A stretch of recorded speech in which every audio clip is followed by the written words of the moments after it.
स्वागत है आज के नए वीडियो में। आज की वीडियो में हम बात करेंगे रेलवे आरपीएफ भर्ती 2026 के बारे में। हम लोग बात करेंगे, बहुत ही शानदार इसमें दिया गया है। हालांकि इसका डेट अभी जारी नहीं किया गया है। रेलवे भर्ती 2026 जो है आरपीएफ का भर्ती, ये पहले रेलवे बोर्ड कराती थी, लेकिन अब इसको चेंज कर दिया गया है। अभी ये एसएससी बोर्ड कराती है आरपीएफ का। अब एसएससी बोर्ड के अंतर्गत आ गया है आरपीएफ। अब इसका टोटल बायोडाटा, आपको टोटल चीज एसएससी के थ्रू हो गया है। इसमें बहुत ही चेंज किया गया, सिलेबस चेंज किया गया है, एज में बहुत सारा डिफरेंट दिया गया है, पोस्ट स्टोरी भी डिफरेंट है। आइए हम इस विषय पर बात करते हैं। रेलवे आरपीएफ भर्ती 2026 का जो नोटिफिकेशन है जारी हो चुका है। इसमें हालांकि आपको एग्जाम डेट और भरने अभी नहीं चालू हुआ है। पोस्ट जारी हो चुका है कि कितने पोस्ट है, क्या क्या प्रक्रिया है, आइए हम इस विषय पर बात करेंगे। ये एसएससी के थ्रू अब आ गया है, एसएससी। अब इसका जितना भी एग्जाम लेगा, एसएससी ही इसका एग्जाम लेगा।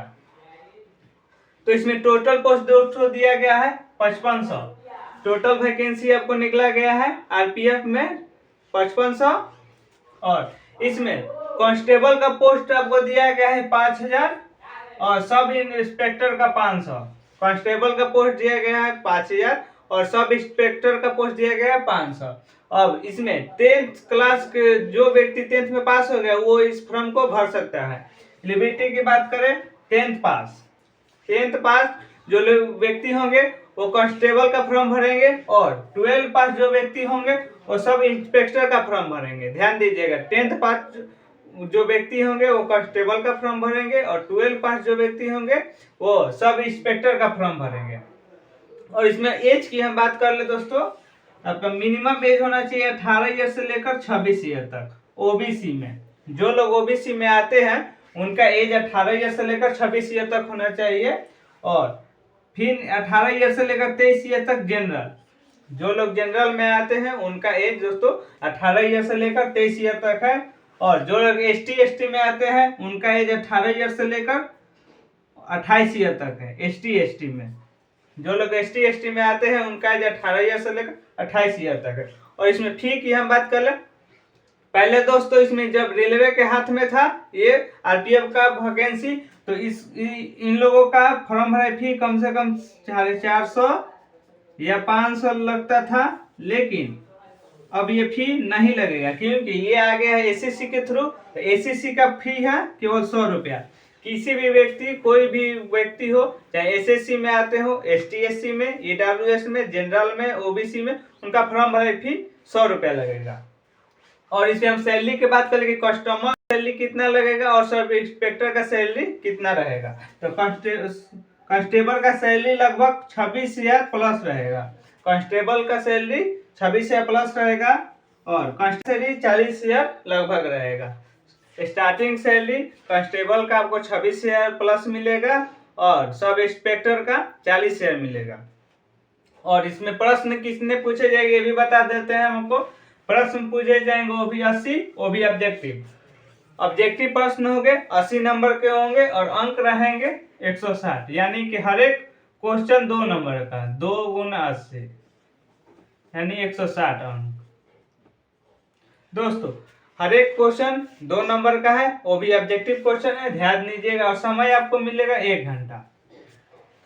समय आपको 1 घंटा दिया जाएगा। हर एक क्वेश्चन 2 नंबर का है, वो भी ऑब्जेक्टिव है। 80 क्वेश्चन रहेंगे, 160 नंबर का। दोस्तों ध्यान दीजिएगा, इसमें दोस्तों लिखित परीक्षा होगा। इसमें सामान्य ज्ञान से दोस्तों 20 क्वेश्चन रहेंगे, गणित से 20, रीजनिंग से 20 और हिंदी और अंग्रेजी मिलाकर 20 क्वेश्चन रहेंगे। ध्यान दीजिएगा, सिलेबस हम बता देते हैं। सामान्य ज्ञान से 20 क्वेश्चन रहेंगे, गणित से 20, रीजनिंग से 20 और हिंदी और इंग्लिश मिलाकर 20 क्वेश्चन रहेंगे। टोटल आपको 80 क्वेश्चन। टोटल आपको इसमें 80 क्वेश्चन पूछे जाएंगे, वो भी ऑब्जेक्टिव क्वेश्चन होंगे। हर एक क्वेश्चन आपका 2 नंबर का होगा, ध्यान दीजिएगा। और इसमें हम बात कर ले कि हाइट कितना चाहिए, कि ऊंचा कूद कितना चाहिए, लंबा कूद कितना चाहिए, कितना सेंटीमीटर आपका हाइट होना चाहिए। आइए हम क्लियर करते हैं। मेल की हाइट हम बात करें तो इनका दौड़ना पड़ेगा 1600 किलोमीटर 4 मिनट 45 सेकेंड में। मेल लोगों का दौड़ है 1600 किलोमीटर 4 मिनट 45 सेकंड में। और इनका लंबी कूद की हम बात करें तो 14 फीट। इन लोगों को लंबा कूदना पड़ेगा कम से कम 14 फीट, इससे कम नहीं, कम से कम आपको 14 फीट कूदना पड़ेगा। और ऊंचा कूद की हम बात करें तो 4 फीट दोस्तों। ऊंचा कूद जो है हम लोग को कूदना पड़ेगा 4 फीट, और लंबी कूद जो है 14 फीट। और इसका हाइट की हम बात कर ले 165 सेंटीमीटर। 165 सेंटीमीटर आपको इसमें हाइट कर दिया गया है। एसएससी की तरफ से ये सब प्रक्रिया चल रहा है अपना, नहीं तो पहले 168 सेंटीमीटर था जब रेलवे में था, रेलवे के थ्रू, तो इसमें 168 सेंटीमीटर दिया गया था हाइट। लेकिन अब एसएससी के थ्रू आ गया है तो 165 सेंटीमीटर आपका हाइट होना चाहिए। और हम फीमेल की बात कर ले, फीमेल लोगों की, तो फीमेल लोगों की दौड़ की हम बात कर ले 800 मीटर 3 मिनट 40 सेकेंड। फीमेल का दौड़ होगा 800 मीटर 3 मिनट 40 सेकेंड। और इन लोगों का लंबा कूदना पड़ेगा, लंबी कूद की हम बात करें तो 9 फीट।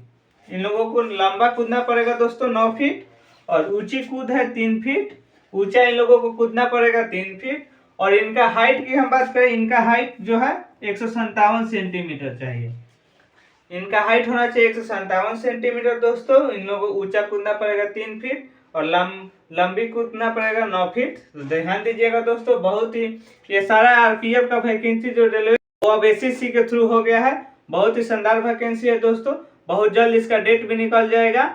और जैसे ही आपके इसका डेट निकलेगा हम आपको एक वीडियो और इस पर बना कर दे देंगे। और दोस्तों अपना तैयारी में लग जाना है अभी से ही। आरपीएफ का बहुत ही शानदार वैकेंसी है दोस्तों।